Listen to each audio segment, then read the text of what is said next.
খালেদ ইবনে ওলীদের খবর দেওয়ার জন্যই মসজিদে ছুটিয়া গেছে। পরে আমার ধারণাই সত্য হইল। আমরা হাররা নামক স্থানে উট বসাইয়া নিলাম এবং ভালো জামা কাপড় পরিধান করিলাম। অতঃপর আসর নামাজ আজান হইল। আমরা অগ্রসর হইয়া রাসূলুল্লাহ সাল্লাল্লাহু আলাইহি সাল্লামের খেদমতে উপস্থিত হইলাম। তাহার পবিত্র চেহারা মুবারক খুশিতে চমকাইতেছিল। তাহার চারিপার্শ্বে উপস্থিত মুসলমান আমাদের ইসলাম গ্রহণ আনন্দিত হইল। হযরত খালেদ ইবনে ওলীদ রাদিয়াল্লাহু আনহু অগ্রসর হইয়া বায়াত হইলেন। তারপর হযরত উসমান ইবনে তালহা রাদিয়াল্লাহু আনহু বায়াত হইলেন। তারপর আমি অগ্রসর হইলাম। খোদার কসম, তার সম্মুখে বসিবার পর লজ্জায় চোখ তুলিয়া তাকাইতে পারিতেছিলাম না।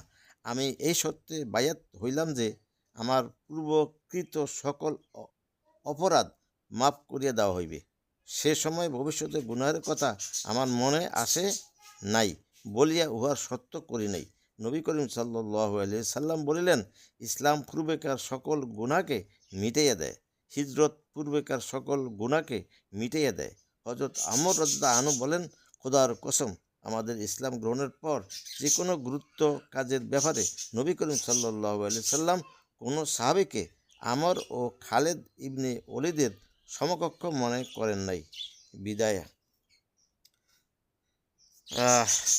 হায়াতুস সাহাবা আল্লাহ দিলে আছে, এটা পড়লে ইমান বাড়বে। কেননা এই ইমান আনতে গিয়া কত সাহাবা কতল হয়েছে, কত বিক্ষত হয়েছে, কলজা চিবিয়া খাইছে, রাসূলের দান্দার মোবারক শহীদ হয়েছে, মাথায় লোহার টোপ বসছে। এই কষ্ট দুঃখগুলা যখনই আপনি চিন্তা করবেন, যখনই ভাববেন নীরবে, দেখবেন ইসলামের মতো মজার জিনিস আর নাই। আর ইসলাম যে কষ্টে কত মুসিবতের ভিতর দিয়ে আপনার আমার কাছে পড়ছে, এটা একটু ভাববার বিষয়।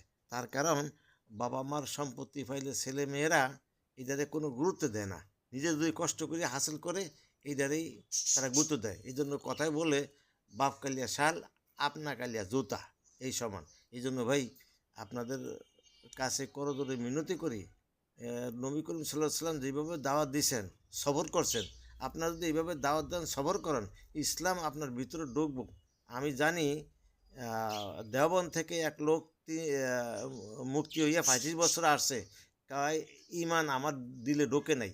যখন আমি বাংলাদেশে এসে এক চিল্লা দিছি, তখন আমার ভিতরে ইমান ঢুকছে। ইমান কি তখন আমার বুঝে আসছে। আশা করি সবাই আস্তে আস্তে